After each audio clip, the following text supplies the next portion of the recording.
Hey guys, it's Carrie Creation, and this week I decided to indulge in a little bit of personal art and just do a speed paint for all of you. It has been an up and down week, so I wanted to make my life a little bit easier and remind myself that even now uploading to YouTube, it's all about enjoying the process for me. So I really hope you guys are going to enjoy this one. I am starting to get a little bit of a sore throat, so I won't be talking too much during this video, but I will make comments sporadically, I suppose, because I don't want it to just be complete silence from me, because I'm so happy with how this one turned out.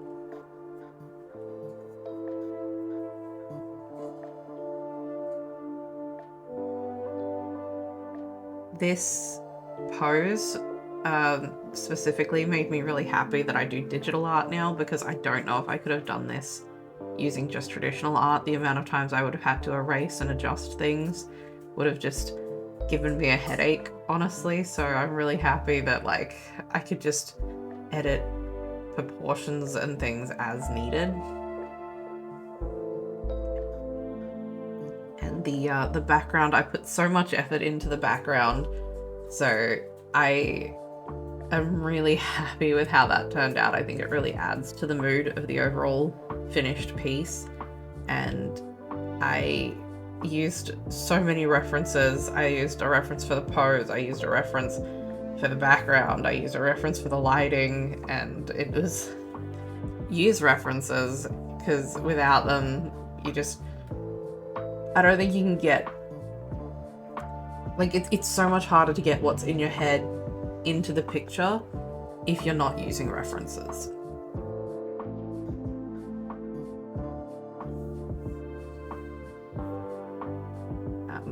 If the necklace is there, don't give it away. I am once again drawing Chenoa, who is my character that I'm doing over on the podcast side project. If you haven't seen that, I'll put a little annotation up here so that you can go check it out. We have, I think, episode 6 coming out tomorrow, which is really exciting. It's things have started happening, so if you are following along with that, I hope you're enjoying it. Chenoa has been avoiding explaining her abilities up until this point, I believe. So that's all gonna start coming out very soon in the podcast, and it's very uncomfortable every time she has to talk about it. So enjoy that that secondhand embarrassment from me.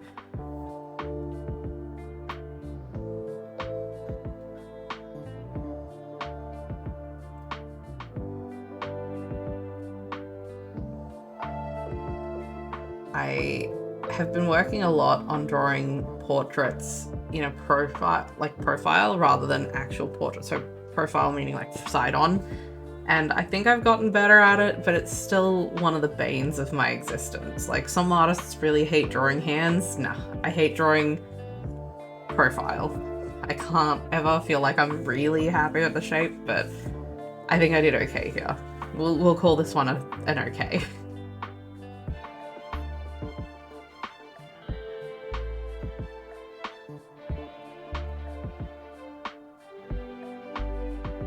At this point in the podcast, Chenoa doesn't have this outfit, but I have plans for her to get this outfit. I have plans for her to get a couple of different outfits that I've been sketching and designing, and only sort of wish that I'd started her with, but that's okay. We'll work on it. I think it's a really cute, wholesome looking outfit. I think she looks really adorable in it.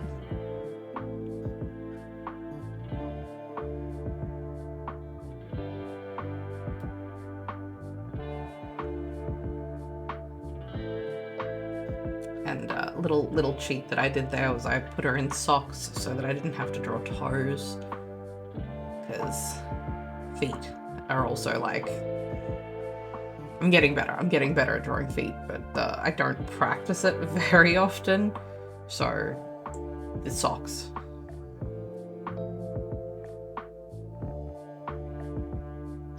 I feel like I should mention as well, this is not anything that has happened in the podcast to date, but it is something that is likely to happen in the future because Chenoa doesn't sleep much.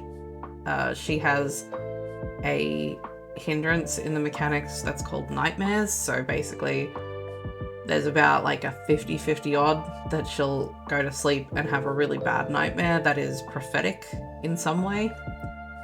And so she doesn't like sleeping. She only sleeps for about 4 to 5 hours at a time. And she just avoids it if she can. So she spends a lot of nights awake looking at the stars, waiting for sunrise.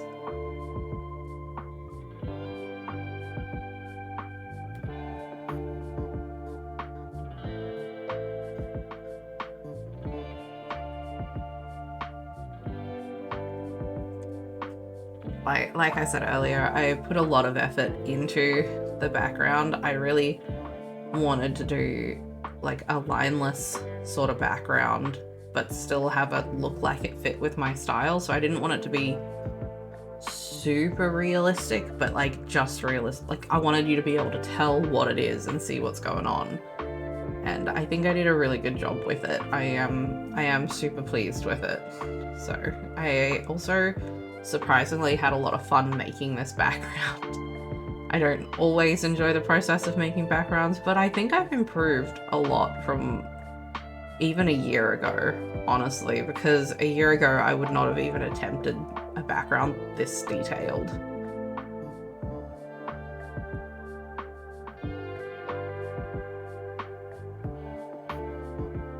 I probably wouldn't have even attempted shading this detailed a year ago.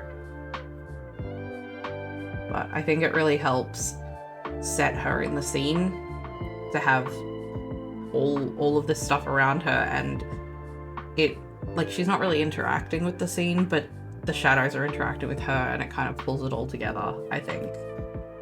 You'll see that again when I turn the shadows back on at the end.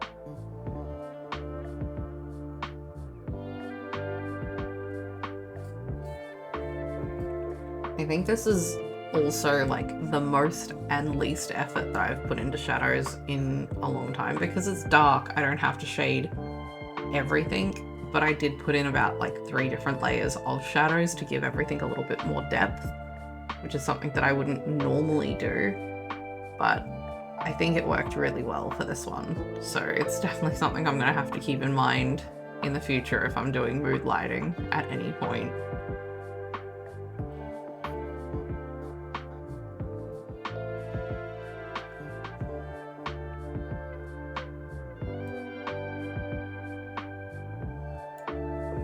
I put in the final details, and now you can see that this is the final piece, how it ended up. I am so happy with it, and I'm so thankful if you've made it to this part of the video. If you have, maybe you could put a like and a comment. It really helps me out. If you're not already subscribed, you can hit subscribe below, because I am actually doing really well to upload a video every week at the moment, and I'm going to keep trying to do that for the foreseeable future. So thank you so much for watching, and I will see you guys next time. Bye!